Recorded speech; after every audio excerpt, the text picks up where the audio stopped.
अस्सलाम वालेकुम फ्रेंड्स, आप देख रहे हैं एडवांस यूज़र यूट्यूब चैनल और मैं हूं आशिर महमूद। फ्रेंड्स, आज मैं आपके लिए माइक्रोसॉफ्ट एक्सेल का एक क्विक ट्यूटोरियल लेके आया हूं जिसके अंदर हम कुछ इंपॉर्टेंट चीज़ें कवर करेंगे, जिसके अंदर कुछ इंपॉर्टेंट फंक्शंस आ जाते हैं और कुछ फॉर्मेटिंग के बारे में बताना है और कुछ लेआउट के इंट्रोडक्शन बताऊँगा।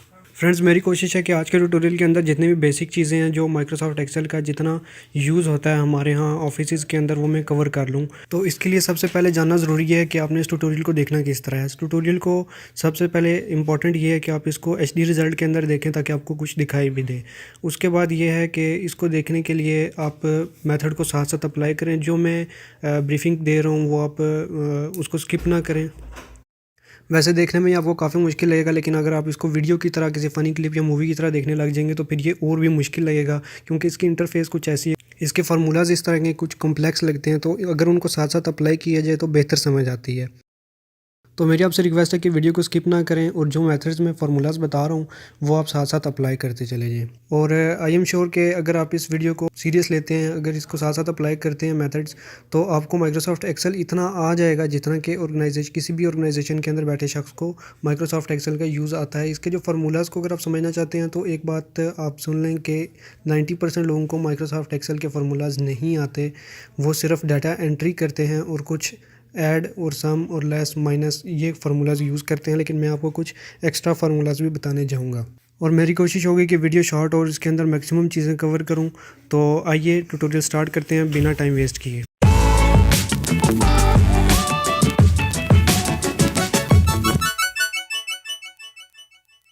तो सबसे पहले इसका ओपन करने का मेथड देख लेते हैं। इसका सबसे पहला मेथड ये है कि आप राइट क्लिक करें, न्यू में जाएं और यहाँ से आप माइक्रोसॉफ्ट एक्सेल वर्कशीट ओपन कर सकते हैं।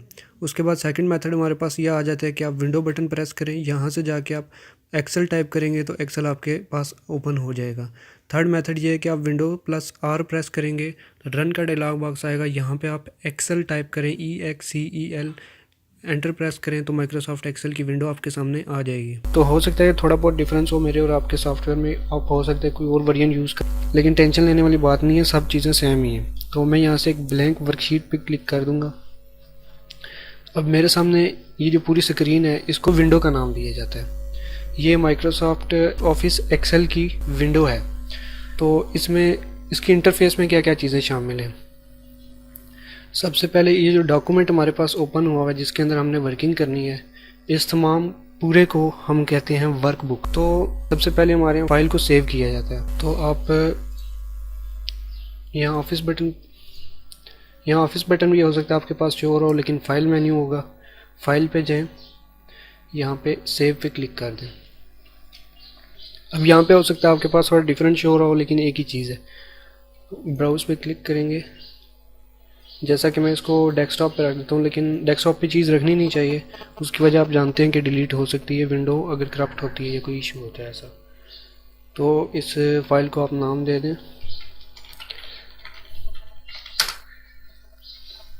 माई वर्कबुक। ये था सेव करने का प्रोसीजर, लेकिन एक चीज़ आ जाती है सेव एज़। अब सेव और सेव एज़ में क्या फ़र्क है। अब देखिए कि अगर मैं इसके अंदर कोई भी डाटा एंटर करता हूँ और फाइल को सेव करता हूँ, जिसकी शॉर्टकट की Ctrl+S, तो फाइल सेव हो जाती है। लेकिन मैंने इस फाइल का एक और डुप्लिकेट बनाना है जिसका मैंने नाम चेंज करना है। अगर ये देखिए इसका नाम है माई वर्कबुक। अगर मैं Ctrl+S प्रेस करता हूँ या फाइल में जाके सेव कर देता हूँ तो ये इसी नाम से सेव हो जाएगी। लेकिन अगर मैं इसका नाम से चेंज करना चाहता हूँ तो फाइल पे जाऊँगा, सेव एज़ पे जाऊँगा, फिर ये मेरे से दोबारा से पूछेगा कि आप कौन सी जगह इस फाइल को सेव करना चाहते हैं। मैं जगह चेंज भी कर सकता हूँ, किसी भी जगह पे इसको सेव कर सकता हूँ और नया नाम दे सकता हूँ। तो इस तरह से सेव एज और सेव में डिफरेंस है। तो अब जो मेरे पास एक फ़ाइल आई है यहाँ पे जो मैंने सेव की थी, इस पूरी फाइल को हम वर्कबुक का नाम देते हैं। और ये जो नीचे आपके पास शीट शो हो रही है इसको हम नाम देते हैं वर्कशीट का। और ये जो प्लस का बटन है इससे नई वर्कशीट आती है। इस और इस शीट में बिल्कुल डिफरेंस है, ये दोनों अलग अलग शीट्स हैं। इस पे जो काम करेंगे वो इस पे डिस्प्ले नहीं होगा। तो यहाँ तक होगी शीट की बात। अब थोड़ा इंटरफेस की इसकी बात करते हैं। सबसे पहले ये आपको पता है ये क्लोज बटन है, मैक्सिमाइज बटन है, इसके साथ मिनिमाइज है। ये कुछ रिबन को कस्टमाइज़ करने का है। रिबन बेसिकली इस चीज़ को कहते हैं, ये जो सारे टैब्स हैं, फाइल मेन्यू है, होम है, इंसर्ट है, पेज लेआउट है, इन सब को मिलाकर हम एक रिबन कहते हैं। ये एक रिबन बना हुआ है, लड़ी जिसे कहते हैं उर्दू में। तो ये जो एक एक मेन्यू है इसको हम टैब कहते हैं। ये होम टैब है, ये इंसर्ट टैब है, ये पेज लेआउट टैब है। इसके साथ यहाँ पे हमारे पास क्विक बटन्स आ जाते हैं, जिसमें ये अनडू का है, ये रीडू का है, ये सेव का है और ये क्लोज वगैरह का है। तो इस सॉफ्टवेयर की इंटरफेस में बहुत सी चीज़ें हैं जिनको एक्सप्लेन करने में काफ़ी वक्त लग सकता है, और मैं एक्सप्लेन करूँगा जो ज़रूरी चीज़ें हैं उनको, तो टाइम वेस्ट करने वाली बात नहीं करेंगे। तो जो इम्पोर्टेंट चीज़ है वो डिस्कस करते हैं। तो ये आप बॉक्स देख रहे होंगे छोटे छोटे, इस एक बॉक्स को कहा जाता है सेल। हमने एक सेल के अंदर डाटा एंटर करना होता है, और ये सेल अगर इस तरह से देखे जाएँ तो इनको कहा जाता है रो यानी हॉरिजॉन्टली, और अगर इनको इस तरह से देखा जाए तो इनको कहा जाता है कॉलम्स यानी वर्टिकली। तो बेसिकली रोज़ और कॉलम्स को मिलाकर बनती है एक वर्कशीट, और जिस वर्कशीट में हमने काम करना होता है। इसके बाद आप देख रहे होंगे मैं जहाँ पे भी क्लिक करता हूँ यहाँ पे इसका एड्रेस चेंज हो जाता है। तो बेसिकली ये नेम बॉक्स है, हर सेल का एक एड्रेस होता है। इस वक्त अगर मैं यहाँ पे क्लिक करता हूँ तो इस सेल का नाम है A1, ए यहाँ से लिया गया, 1 यहाँ से लिया गया। अगर मैं यहाँ क्लिक करता हूँ तो इसका नाम आ जाता है E9, यानी इसका जो टॉप से अगर इसको देखा जाए तो ई है, ई कॉलम के अंदर ये मौजूद है और 9th रो के अंदर मौजूद है। इस तरह से सेल को पहचाना जाता है, इस तरह से सेल की शनाख्त की जाती है, उसको लोकेट किया जाता है। और इस पर कैसे काम करते हैं ये आगे चल के बताऊँगा। तो उसके बाद हमारे पास ये स्क्रॉल बटन आ जाता है जिसके ज़रिए हम स्क्रॉल डाउन स्क्रॉल अप कर सकते हैं। फिर जूमिंग की बात आ जाती है और लेआउट की बात आ जाती है। अक्सर हमारे पास एक इशू आ जाता है, वो ये इशू होता है कि हमें समझ नहीं आती कि हमारी वर्कशीट को क्या हो गया, वो व्यू चेंज हो जाता है। तो यहाँ से हम व्यू को ठीक कर सकते हैं। ये पेज लेआउट व्यू आ जाता है और इसके बाद ये आ जाता है नॉर्मल व्यू। जब भी हम डाटा एंटर करते हैं तो नॉर्मल व्यू के अंदर रख के करते हैं, और उसके बाद ये जूम इन जूम आउट का आ जाता है। अगर ये भी ख़राब हो जाता है और ठीक नहीं हो रहा इस तरह करने से, आप यहाँ 86 पर डबल क्लिक करें, इसको यहाँ पे 100 करके ओके कर दें। तो इस तरह से आपके पास वर्कबुक बिल्कुल सेट हो जाती है और आप इस पोजीशन में के डाटा एंटर कर सकते हैं। इसमें हम कुछ डाटा एंट्री का वर्क कर लेते हैं ताकि इसके समझ सकें कि इसमें डाटा एंट्री किस तरह करनी है और फॉर्मेटिंग किस तरह करनी है। जिस भी सेल के ऊपर आप क्लिक करेंगे तो इसके साइड पे एक बॉर्डर सा आ जाता है, थिक लाइंस आ जाती है। इस सेल को हम एक्टिव सेल कहते हैं। तो फर्स्ट सेल को एक्टिव करें और इसके अंदर आपने टाइप करना है, मैं हेडिंग टाइप कर रहा हूँ एक,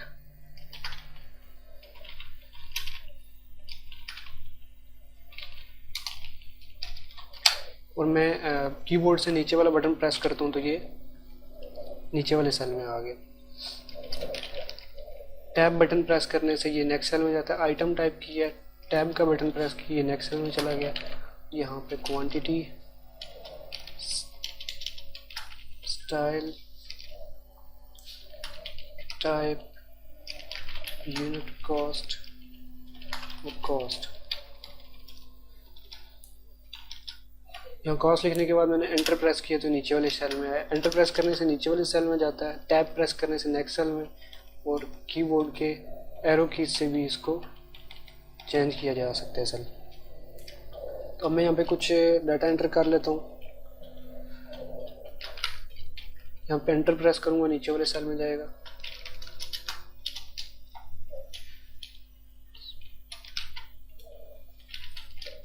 अगर आप पुराने सेल में एडिटिंग करना चाहते हैं तो इसके ऊपर क्लिक करेंगे और यहाँ पे अपने डबल क्लिक करना है, तब ये एडिटेबल हो जाएगा।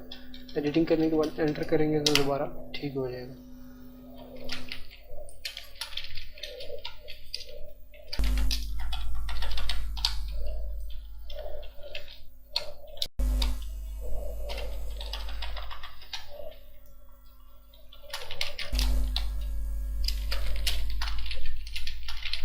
ये डाटा आपको साथ साथ एंटर करने की ज़रूरत नहीं है, ये आप सिर्फ देख के भी समझ सकते हैं। इसके बाद हम फार्मूलाज पे काम करेंगे, फंक्शंस पे, वो आपने साथ साथ अप्लाई करने हैं। इसको देख के भी आप समझ सकते हैं कि ये डाटा एंटर हो रहा है।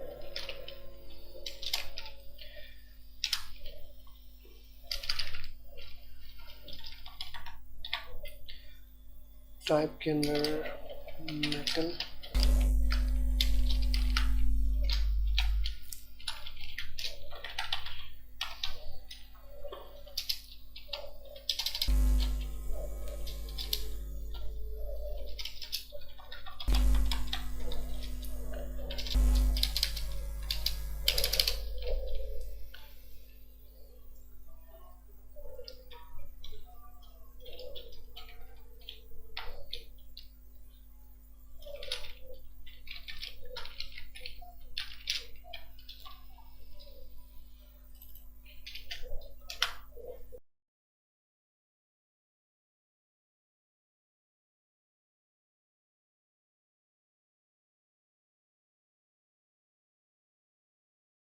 यहाँ तक डाटा एंटर हो गया। एक चीज़ इसके अंदर रह गया, ये शिपिंग चार्जेस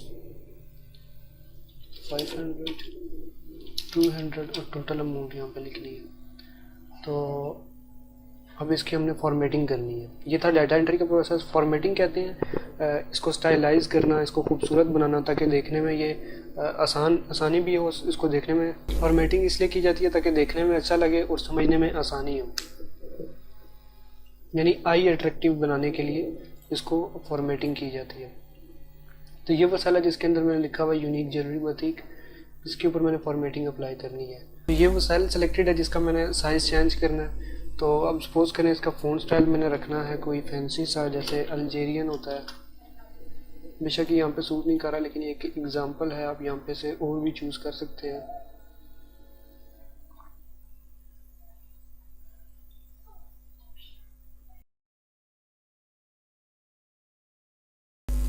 अब इसका साइज़ आपने इंक्रीज़ करना है तो इसे सिलेक्टेड है।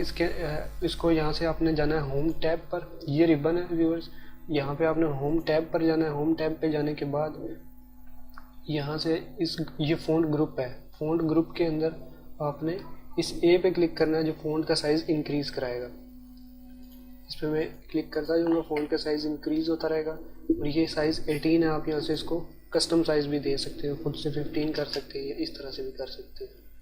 तो इसको 20 कर देते हैं, ठीक हो गया। इसके बाद ये हेडिंग्स हैं, इनका भी फ़ॉन्ट आपने उसमें और रखना है।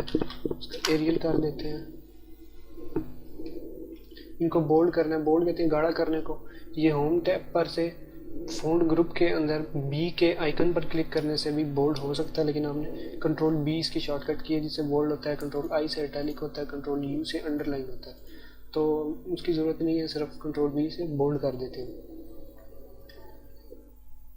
उसके बाद आ जाता है इसका साइज़ एडजस्ट करना। अब जैसे ये शिपिंग चार्जेस इस सेल के अंदर लिखा हुआ है लेकिन अगले सेल के अंदर भी जा रहा है, तो मैं यहाँ ए और बी के दरमियान में उस जगह पे क्लिक करूँगा जहाँ यहाँ पे आप क्लिक करके इसको अपनी मर्ज़ी से मूव करवा सकते हैं। यहाँ तक इसको कर सकते हैं, या फिर अगर आप चाहते हैं कि चार्जेस जो है वो नेक्स्ट लाइन में आए तो आप इस पर क्लिक करें। होम टैब में अलाइनमेंट के ग्रुप के अंदर है और रैप टेक्स्ट है। रैप टेक्स्ट इस कमांड का नाम है, इसकी कोई शॉर्टकट की नहीं। इस पर क्लिक करेंगे तो ये शिपिंग चार्जेस यहीं पे एडजस्ट हो जाएगा। इस तरह से भी अगर आप बेहतर समझते हैं, नहीं तो कंट्रोल जी से अनडू करें और वापस इस तरह कर दें और दोबारा यहाँ पे क्लिक करें और बी के दरमियान में इसको ड्रैग करें और यहाँ पे लाके क्लिक बटन छोड़ दें। इस तरह से ये ठीक हो जाएगा। उसके बाद आप समझते हैं कि ये जो वैल्यूज़ हैं ये सेंटर में आनी चाहिए, तो अलाइनमेंट पे जाएंगे। ये अलाइनमेंट में से सेंटर वाला सिलेक्ट करेंगे, आप क्लिक करेंगे तो ये सेंटर में आ जाएंगी। या फिर इनको राइट अलाइन करना चाहते हैं या लेफ़्ट अलाइन करना चाहते हैं तो इस तरह से आप कर सकते हैं। सपोज करते हैं इनको सेंटर में रख लेते हैं या इनको लेफ़्ट अलाइन कर लेते हैं। अब यहाँ पे इन सेल्स का साइज़ एडजस्ट करना है। इसको मैं यहाँ पे डबल क्लिक कर दूँ, ऑटोमेटिक एडजस्ट कर देगा। ये यूनिट कॉस्ट, इसको भी मैं यहाँ पे डबल क्लिक करता हूँ, ये भी ऑटोमेटिक एडजस्ट हो जाएगा। इसके बाद अब मैंने इसको बॉर्डर अप्लाई करना है, तो जितने वर्क को मैंने बॉर्डर अप्लाई करना है, जितने एरिया को, इसको मैं आइटम पे क्लिक करूँगा, यहाँ पे प्लस का साइन आ रहा है, यहाँ पे क्लिक करके रखूँगा और इसको ड्रैग कराऊँगा। अभी मैंने क्लिक किया हुआ, छोड़ा नहीं है, यहाँ पे मैं क्लिक को छोड़ देता हूँ। अब ये सिलेक्टेड है तो होम टैब के ऊपर आता हूँ, यहाँ से मैं बॉर्डर चूज़ कर सकता हूँ। ये साथ इसके ड्रॉप डाउन एरो है, इस पर क्लिक करता हूँ, यहाँ पे मैं ऑल बॉर्डर्स पे क्लिक करता हूँ। तो इसके हर तरफ साइडों पे, टॉप पे, लेफ़्ट राइट हर तरफ बॉर्डर आ गए। अभी ये जो हेडिंग है इनको आप सेंटर लाइन कर दें, अभी एक जैसी नज़र आएंगी। उसके बाद आप इनको कलर कर सकते हैं। ये सब कुछ फॉर्मेटिंग के अंदर आता है। इस तरह से एक हल्का सा कलर इसको दे दें। उसके बाद आप समझते हैं कि शिपिंग चार्जेस के अंदर आगे जो लाइंस लगी हुई नहीं आना चाहिए, एक सेल होना चाहिए पूरा, तो मैं सेल को मर्ज कर देता हूँ। तो ये होम टैब के अंदर ही मौजूद है, अलाइनमेंट के अंदर मर्ज सेल्स। इस पर मैं क्लिक करता हूँ। उसके बाद टैक्स वाले को भी मर्ज करना है, टोटल अमाउंट वाले को भी मर्ज करना है। तो अब करना ये है कि टोटल कॉस्ट कैलकुलेट करनी है, वो हम फार्मूले से कर लेते हैं। इस सारे यहाँ पे हम 300 के दरमियान में क्लिक करता हूँ, इसको यहीं से ड्रैग करके मैं नीचे ले जाता हूँ। यहाँ पे मैंने इसको छोड़ दिया और ये आप देखें सबमिशन का साइन बना हुआ है, ये ऑटो सम करता है। इसके ऊपर मैं क्लिक करूँगा, ये इसके ऑटोमेटिक इसको ऐड करके 87,000 ले आता है वैल्यू। और अगर आप इसका फार्मूला समझना चाहते हैं मैनुअली, तो यहाँ पे एक वैल्यू लिखें 5000, यहाँ पे लिखें 7000। तो अब मैं आपको समझाता हूँ कि ये कैसे वर्क करता है। यहाँ फार्मूला जहाँ पे भी होता है वहाँ पे सबसे पहले इक्वल का साइन डाला जाता है, इक्वल टू। ये फार्मूला है ऐड कर, तो एक्सेल के अंदर इसको सम कहा जाता है। यहाँ पे इज इक्वल के बाद आप लिखें सम, सम के बाद आपने ब्रैकेट ऑन करनी है, ब्रैकेट। उसके बाद आपने इसको बताना है कि ये वाला जो सेल है इसके अंदर ऐड करनी है वो वैल्यू जो इस सेल के अंदर मौजूद है। ब्रैकेट क्लोज की, एंटर प्रेस किया, तो ये ऐड हो। तो इससे बेहतर ये है कि आप यहाँ पे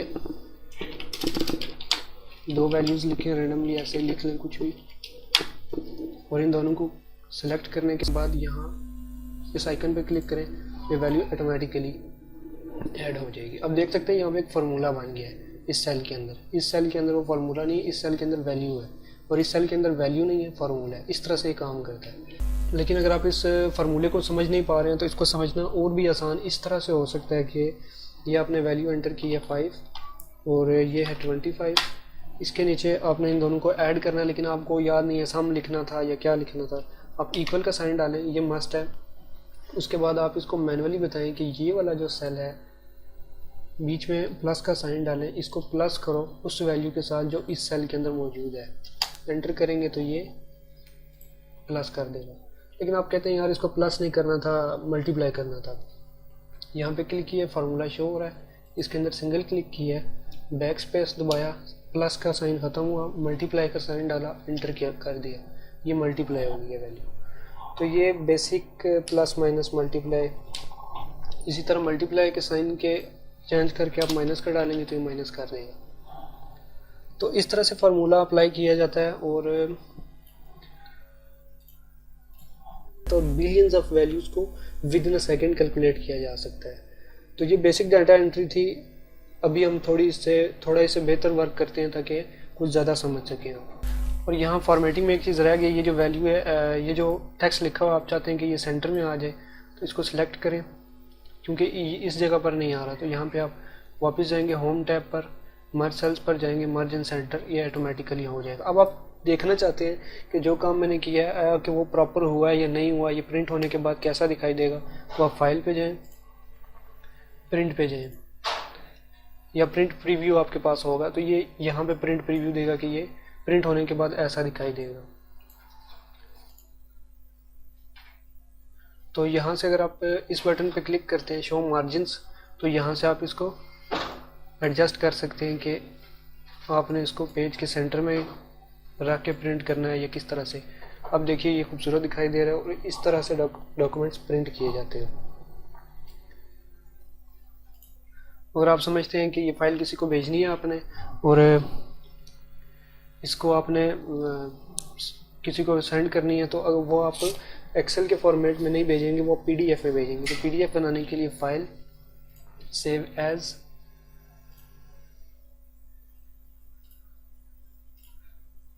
डेस्टिनेशन फोल्डर सेलेक्ट करें, सपोज करते हैं डेस्कटॉप पे सेव करता हूँ, फाइल नेम एंटर करें, उसके बाद यहाँ पे आ जाएं, यहाँ से पीडीएफ फॉर्मेट सेलेक्ट करें और यहाँ पे सेव पे क्लिक करेंगे तो ये पीडीएफ बन जाएगी जो एडिट नहीं की होती। इसमें समझने वाली एक और चीज़ आ जाती है, वो ये है कि यहाँ पे आपने ये सारा काम कंप्लीट कर लिया है, जब आप प्रिंट करने लगे हैं तो आपको फिर पता चला है, फिर ऑर्डर है आपको कि इसके साथ आपने सीरियल नंबर देना था। अब कैसे ऐड किया जाए, तो आप इस कॉलम पे, फर्स्ट कॉलम पे यहाँ पे राइट क्लिक करें, इंसर्ट पे जाएं और ये ऑटोमेटिक यहाँ पे एक कॉलम ऐड करवा देगा। लेकिन यहाँ पे आप हेडिंग किस तरह देनी है, यहाँ पे मैं लिखूँगा, ये बहुत कमाल की ट्रिक बताने जा रहा हूँ, इसको ज़रा गौर से देखें। सीरियल नंबर मैंने लिखा, एंटर प्रेस किया, नीचे आ गया, यहाँ पे मैंने टाइप किया 1 2, बस इससे आगे टाइप नहीं करना। अब यहाँ पे दरमियान में लेके जाएं कर्सर, प्लस का साइन आया हुआ है, इस तरह से ड्रैग किया, अभी दोनों सिलेक्टेड है। अब ये साइड पे आ जाए, यहाँ पे इसके कोने पे एक छोटा सा डॉट बना हुआ है, नोड कहते हैं इसको। यहाँ पे जब लेके जाते हैं तो प्लस बना हुआ आ जाता है, इस प्लस को क्रॉस हेयर कहा जाता है। जब ये क्रॉस हेयर बन जाएगा तो इसको आपने क्लिक करना है और नीचे तक ले आना है, ये ऑटोमेटिक काउंटिंग कर देगा। या फिर आप कंट्रोल जी करें ताकि वापस अंडू हो जाए, और इसको डबल क्लिक करें तब भी ये अपने आप नीचे तक ले आएगा। लेकिन जो आइटम्स हैं वो यहाँ तक हैं, आई थिंक हेयर क्रोम तक। इन दो को हम सेलेक्ट करता हूँ और फिर डिलीट प्रेस कर देता हूँ। अब यहाँ पे फॉर्मेटिंग हुई भी है, यहाँ पे नहीं हुई। अगर मैं प्रिंट करूँगा तो फिर ये देखने में कुछ ऐसा लगेगा। इसको भी मैंने ठीक करना है। इसको ठीक करने के लिए अब सीरियल नंबर पे मैं वापस जाऊँगा, मुझे नहीं याद मैंने टेक्स्ट साइज़ कितना रखा था आइटम का, इसको सेंटर अलाइन किया था और पता नहीं क्या क्या किया था। तो मैं आइटम पे आता हूँ, सिंपली यहाँ पे फॉर्मेट पेंटर पे एक मरतबा क्लिक करता हूँ और दोबारा सीरियल नंबर पे क्लिक कर देता हूँ। तो जो भी मैंने फॉर्मेटिंग इस पर अप्लाई की थी वो ऑटोमेटिकली कॉपी होकर इस पर अप्लाई होगी। ये बहुत कमाल की ट्रिक है, इसे ज़रूर ट्राई करें। इसकी 2 बार प्रैक्टिस करेंगे आपको समझ आ जाएगी। उसके बाद यहाँ पे आपने इन सबको सिलेक्ट करें और होम टैब के अंदर बॉर्डर पे जाएं और यहाँ पे सिंपली ऑल बॉर्डर्स पहले से ही आया हुआ है, क्लिक करेंगे, ऑल बॉर्डर्स लग जाएंगे। तो अब फाइल में जाएं, प्रिंट पे जाएं, इसका प्रिंट प्रीव्यू देख सकते हैं। इसको एडजस्ट करवाना चाहिए, करा सकते हैं। और एक चीज़ जो मुझे पहले बतानी चाहिए थी मैंने नहीं बताई, लेकिन प्रिंटिंग के लिए ज़रूरी है, वो ये है कि पेज लेआउट टैब के अंदर जाएं। यहाँ से आप सेट कर सकते हैं कि आप किस पेज पे काम कर रहे हैं, इसका साइज़ कितना है। सपोज करें मेरे पेज का साइज़ है लेटर, लेकिन लेटर पेज प्रिंट नहीं किया जाता, ज़्यादातर A4 जो ऑफिस यूज़ होता है वो A4 साइज़ होता है। और उसके अलावा एक ओरिएंटेशन ज़्यादा इंपॉर्टेंट चीज़ है, इसको लैंडस्केप कर सकते हैं आप या पोर्ट्रेट कर सकते हैं। अगर लैंडस्केप कर सकते हैं तो मैं आपको इसको प्रिंट प्रीव्यू दिखा देता हूँ कि लैंडस्केप, ये पेज टेढ़ा हो गया। लैंडस्केप से पोर्ट्रेट करूँगा तो ये वर्टिकल फॉर्म में आ जाता है। तो अब डाटा को डिलीट करना है तो इस सारे को आप यहाँ से इस तरह से सिलेक्ट करेंगे, होम टैब के अंदर जाएंगे, लास्ट पे एडिटिंग का ग्रुप है, इसके अंदर आप जाएंगे क्लियर पे और क्लियर ऑल करेंगे तो सब कुछ क्लियर हो जाएगा। कंट्रोल जी करें, यहाँ पे आप देखें क्लियर कंटेंट्स भी है, सिर्फ कंटेंट्स डिलीट होंगे, फॉर्मेटिंग जो सेल्स की थी वो उसी तरह है। फिर कंट्रोल जी करें। इसके अलावा आप देख सकते हैं क्लियर फॉर्मेट्स है, अगर ये करेंगे तो टेक्स्ट सारे का सारा प्लेन हो जाता है। फिर कंट्रोल जी करें। अब मैंने कंट्रोल जी किया, मुझे लगा जो मैंने कंट्रोल जी किया था, जो पहले मैंने कमांड लगाई थी वही ठीक थी, कंट्रोल जी नहीं करना चाहिए था, तो कंट्रोल वाई करें, वही चीज़ दोबारा अंडू हो जाएगी। तो मैं इस सारे को क्लियर कर देता हूँ, क्लियर ऑल।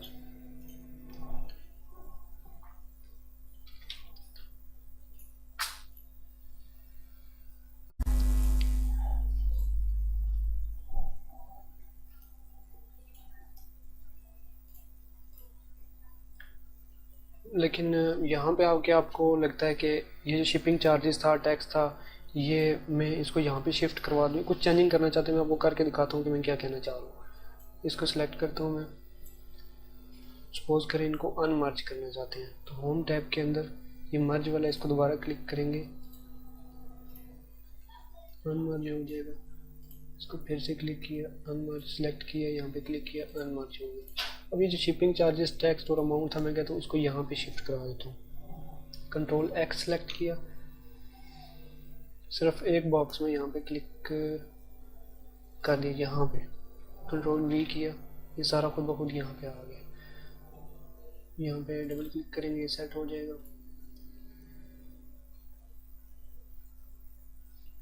इसके बाद यहाँ पे आप बॉर्डर लगाना चाहते हैं तो ऑल बॉर्डर्स करेंगे। सपोज करें कोई बॉर्डर आपने रिमूव करना है तो उस केस में क्या करना है, ये आप सारा सेलेक्ट करें। इसको अगर आप यहाँ पे जाके नो बॉर्डर करते हैं तो इसका बॉटम बॉर्डर ख़त्म हो गया, इसका लेफ़्ट बॉर्डर ख़त्म हो गया। यहाँ से आप इसको सेलेक्ट करें, होम टैब के अंदर फ़ॉन्ट ग्रुप के अंदर यहाँ पे जाएंगे और इसको आपने बॉटम बॉर्डर देना है। तो ये जो है इनको आपने लेफ़्ट बॉर्डर देना है, लेफ़्ट बॉर्डर। इस तरह से ये बॉर्डर की चेंजिंग आप कर सकते हैं। अभी प्रिंट प्रीव्यू के अंदर देखें, इस तरह से ये शो होगा। फ्रेंड्स, यहाँ तक जो काम था वो डाटा एंट्री का था, लेकिन अभी एक्सेल के फार्मूला जहाँ पे यूज़ करने की बात आती है तो एक्सेल यूज़लेस है इस मामले में, क्योंकि ये काम तो वर्ड के ऊपर भी हो सकता था। तो इसमें एक्सेल का क्या कमाल है, तो अब आपको दिखाता हूँ एक्सेल का क्या कमाल होता है। तो बेसिकली हम बनाने जा रहे हैं एक रिज़ल्ट कार्ड, जिसमें ऑटोमेटिक रिज़ल्ट डिस्प्ले होगा। तो यहाँ पे हम आ जाएंगे, लिखेंगे रोल नंबर, टैब प्रेस किया, नेक्स्ट कॉलम में गया, नेम, फादर नेम,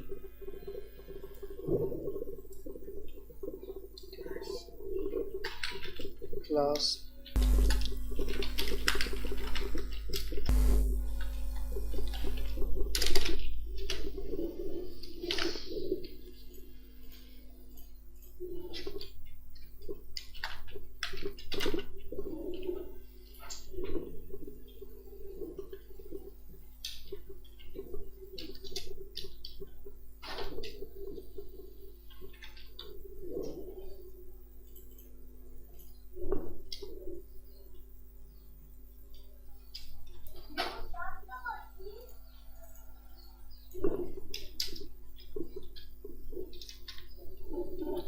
दोनों सेल्स को दरमियान में कर्सर रख के सिलेक्ट करें, इसके ऊपर इस क्रॉस हेयर को पकड़ें और नीचे तक ले जाएं जहाँ तक आपको रिकॉर्ड से ही जितने चाहिए।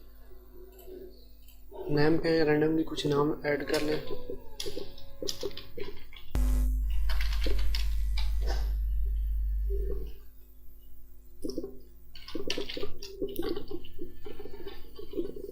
तो एक चीज़ आप नोट कर रहे होंगे कि मैं इसके अंदर फॉर्मेटिंग अभी अप्लाई नहीं कर रहा, मैं सिर्फ डाटा एंट्री कर रहा हूँ। तो फॉर्मेटिंग बाद में अप्लाई करने वाली चीज़ है, डाटा एंट्री पहले की जाती है। तो सिर्फ रैंडमली डाटा एंटर करते जाएं।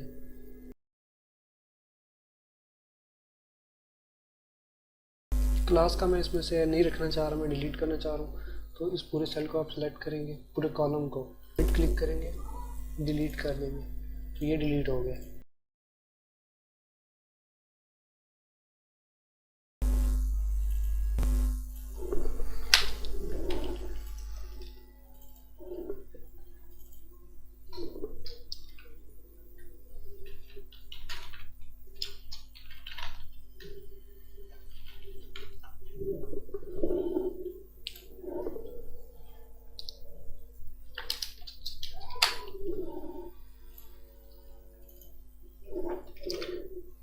टेन 50 लिखा है, सबके टोटल मार्क्स सेम थे।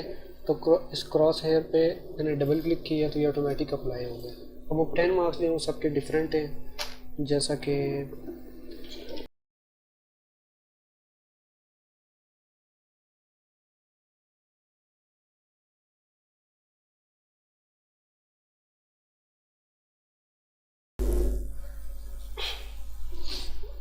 फिर मुझे याद आता है कि मैंने रिमार्क से पहले ग्रेड ऐड करवाना था। तो मैं इस पर राइट क्लिक करता हूँ, इंसर्ट पे क्लिक करता हूँ, यहाँ पे एक आ जाएगा नया। तो यहाँ पर मैं ग्रेड लिखता हूँ, ग्रेड आ गया। तो अब मैं चाहता हूँ कि ग्रेडिंग और रिमार्क्स जो हैं, ग्रेडिंग और रिमार्क्स जो है ऑटोमेटिक है, इसके साथ साथ परसेंटेज भी मैं चाहता हूँ ऑटोमेटिक है। तो परसेंटेज निकालने के लिए आपने ये करना है कि सेल के अंदर क्लिक करना है जिसके अंदर परसेंटेज निकालनी है, इक्वल का साइन प्रेस करना है और इसको बताना है कि ये वाली जो सेल है इसको डिवाइड करना है इस सेल के साथ और एंटर प्रेस कर दें। अगर आपको यहाँ पे 71 नहीं आ रहा तो पहले मैं आपको बताता हूँ कि ये जर्नल में है। जर्नल से मैंने यहाँ पे इसको बनाया है परसेंटेज में, परसेंटेज से मैंने इसकी वैल्यू कम की है। इसको सिलेक्ट करता हूँ, क्रॉस हेयर पे डबल क्लिक किया, परसेंटेज सब पे अप्लाई होगी, सबकी परसेंटेज निकल आई है ऑटोमेटिक। अब यहाँ पे 10,000 या 1 लाख रिकॉर्ड होंगे, उनकी भी परसेंटेज ऑटोमेटिक आ जाएगी। तो ये था परसेंटेज का फार्मूला। इससे आगे चलते हैं, ग्रेड निकालना है। तो अब मैं इसको बताता हूँ कि ये मार्क्स कुछ एक जैसे हो गए।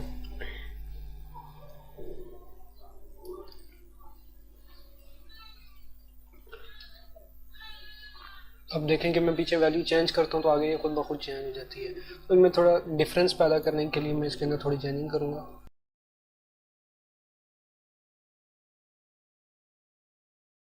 इस तरह से कुछ चेंजिंग कर लेते हैं। इसके बाद मैं चाहता हूँ यहाँ पे जो ग्रेड है वो ऑटोमेटिक आए। फ्रेंड्स मैं एक बार फिर आपको बताता चलूँ कि यहाँ से आगे जो वीडियो है वो आपने साथ साथ मेथड को अप्लाई करना है। वीडियो देखने से आप नहीं समझ पाएंगे, आपके दिमाग में कोई बात नहीं जाएगी, कुछ समझ में नहीं आएगा, मुश्किल लगेगा। तो इसको स्टार्ट करते हैं। सबसे पहले आपने इक्वल का साइन डालना है और इसको साथ साथ अप्लाई करते हैं। और इक्वल का साइन डालने के बाद आपने इफ़ लिखना है, अगर इफ़ के बाद ब्रैकेट ऑन करनी है और यहाँ पे लिखना है, इसको सिलेक्ट करना है। ये है F3, यानी F3 जो सेल है, अगर इसके अंदर जो वैल्यू है इक्वल टू है, बड़ी है, ग्रेटर देन इक्वल टू, बड़ी है या बराबर है 70% के, तो यहाँ पे आना चाहिए ए ग्रेड। उसके ए को जो आपने वो ब्रैकेट इन्वर्टेड कॉमास में लिखना है। इसके बाद इफ़ जो सेकंड कंडीशन है वो ये है कि इस सेल के अंदर जो वैल्यू है वो बड़ी हो या बराबर हो 60% के, तो यहाँ पे जो मैसेज, यहाँ पे जो आना चाहिए टेक्स्ट वो बी आना चाहिए, कि उसको इन्वर्टेड कॉमास में लिख दें। इसके बाद इफ़ इसको एक और कंडीशन देते हैं कि ये जो सेल है F3, इसके अंदर जो वैल्यू है वो बड़ी है या बराबर है, ग्रेटर देन और equal to 50%,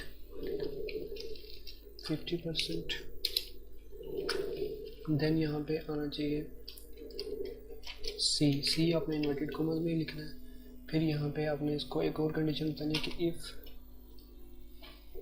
bracket on F3 आप टाइप भी कर सकते हैं। F3 के अंदर जो वैल्यू है वो है ग्रेटर देन और इक्वल टू 40%, तो यहाँ पे आना चाहिए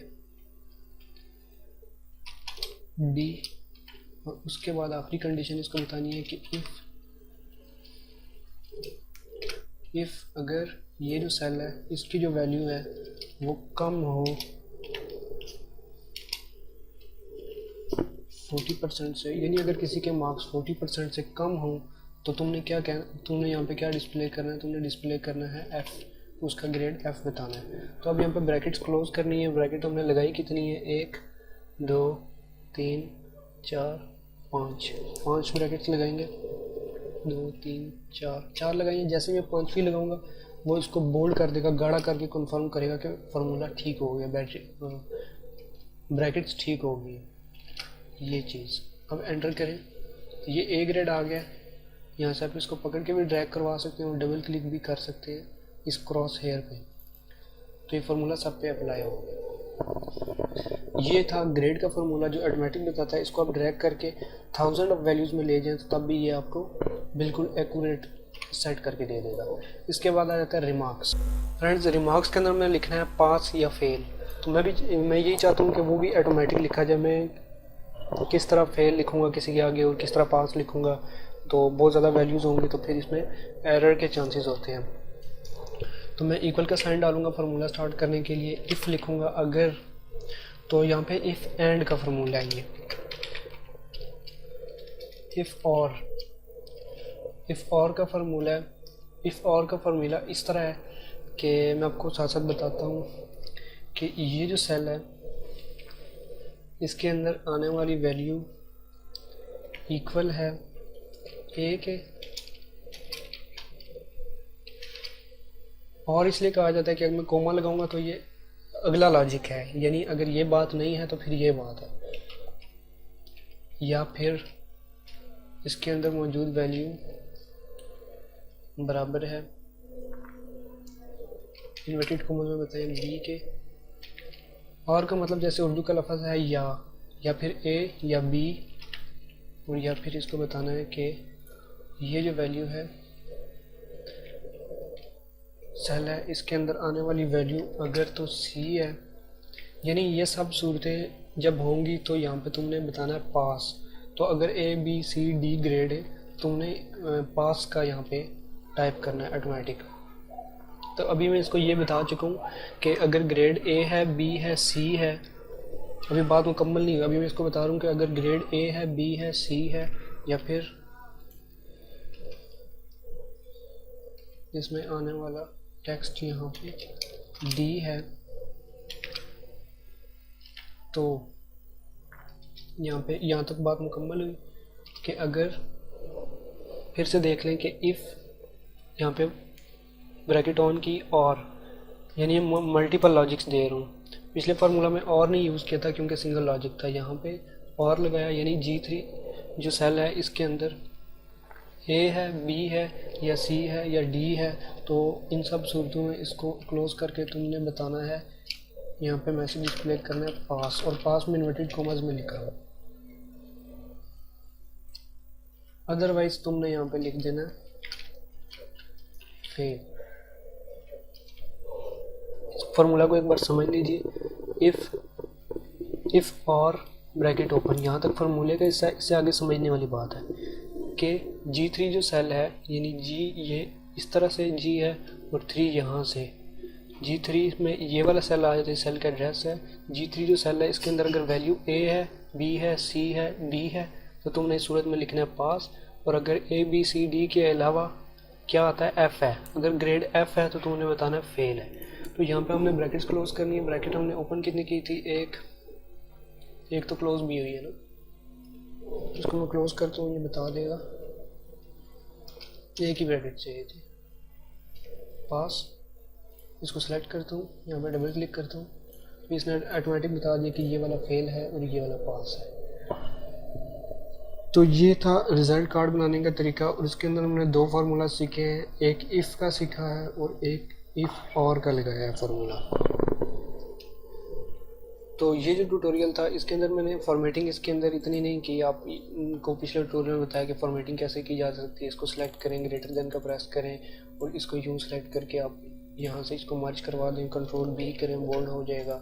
यहाँ पे इस सब को सिलेक्ट करें। ये आम चीज़ें, ये बंदा छेड़ के सीख सकता है। जो सीखने वाली चीज़ है वो फंक्शन है। तो अभी मैं होम टैब के अंदर हूँ, फ़ॉन्ट ग्रुप के अंदर, इसको सिलेक्ट करें, यहाँ पे ऑल बॉर्डर्स करेंगे, सब के सब पे बॉर्डर अप्लाई हो जाएगा। वैल्यूज़ अगर सेंटर में लाना चाहते हैं या राइट लाइन करना चाहते हैं, इसको सिलेक्ट किया, कंट्रोल L किया, ये लेफ़्ट, सॉरी इसके अंदर कंट्रोल L नहीं होगा। यहाँ पे आप अलाइनमेंट के होम टैब के अंदर अलाइनमेंट पे जाएंगे, इस पर क्लिक करेंगे, सारी लेफ़्ट में चली जाएंगी। इस तरह से अगर आप ये पास फेल जो डिस्प्ले कराना चाहते हैं, सेंटर में कराना चाहते हैं, सबको सिलेक्ट करेंगे और होम टैब के अंदर अलाइनमेंट में जाके सेंटर पे क्लिक करेंगे तो ये टेक्स्ट सेंटर में डिस्प्ले हो जाएगा। तो ये मामूली सी चीज़ें ये फॉर्मेटिंग में आसानी से सीखी जा सकती है। इसको सिलेक्ट करना है होम टैब के अंदर, यहाँ से इसको हल्का सा शेडो जैसा कलर दे देना है। यहाँ पे आप F और E और F के दरमियान में जो कर्सर चेंज हो जाता है, यहाँ पे डबल क्लिक करेंगे, ये अपने आप इसके साइज़ को एडजस्ट कर देगा। मैनुअल एडजस्ट करने के लिए इसको क्लिक करके रखेंगे और जहाँ छोड़ेंगे वहाँ तक एडजस्ट कर देगा। गलती होगी इसको ठीक करना है, कंट्रोल Z करें, गलती ठीक हो जाएगी। तो ये जो प्रोसेस था, यहाँ पे डबल क्लिक करेंगे, बिल्कुल ठीक हो जाएगा। तो ये जो प्रोसेस था, ये फार्मूलाज बेसिक फार्मूलाज थे। इससे आगे चल के अब मैं थोड़े कॉम्प्लेक्स फार्मूलाज बताने लगा हूँ जो काफ़ी टफ है, जो यूट्यूब पे मैंने खुद नहीं देखे, बहुत ही मुश्किल फार्मूलाज हैं, उनको मैं आपको बताने जा रहा हूँ। तो फ्रेंड्स, ये एक क्विक ट्यूटोरियल था माइक्रोसॉफ्ट एक्सेल का, जिसके अंदर मैंने मैक्सिमम चीज़ें कवर की हैं। अगर आप इसको ध्यान से कर लेते हैं तो आप इस बात के लिए कॉन्फिडेंट हो जाएंगे कि आप माइक्रोसॉफ्ट एक्सेल के अंदर कोई भी टास्क परफॉर्म करने के लिए तैयार हैं, कोई भी असाइनमेंट बना सकते हैं और बेसिक फार्मूलाज लगा सकते हैं। इसके बाद कुछ कॉम्प्लेक्स फार्मूलाज आते हैं, काफ़ी मुश्किल किस्म के, तो वो मैं नेक्स्ट वीडियो के अंदर इंक्लूड करूँगा। और वो मैं इस सूरत में बनाऊँगा कि अगर आप लोगों ने इस वीडियो के ऊपर कोई रिस्पांस दिया, कोई फीडबैक आई, कोई व्यूज़ मिले, तो उस सूरत के अंदर मैं आगे कंटिन्यू करूँगा। नहीं तो ये ट्यूटोरियल यहीं पे कंप्लीट होता है, एक ही वीडियो के अंदर MS एक्सेल क्लोज़ हो जाता है। उम्मीद करता हूँ आपको आज का ट्यूटोरियल पसंद आएगा। मज़ीद वीडियोस के लिए मेरे चैनल को सब्सक्राइब करें और एंड्रॉयड ट्रिक्स के लिए सुपर यूज़र को सब्सक्राइब करें। जल्दी आपके लिए एक नया ट्यूटोरियल लाऊंगा, तब तक के लिए अल्लाह हाफिज़।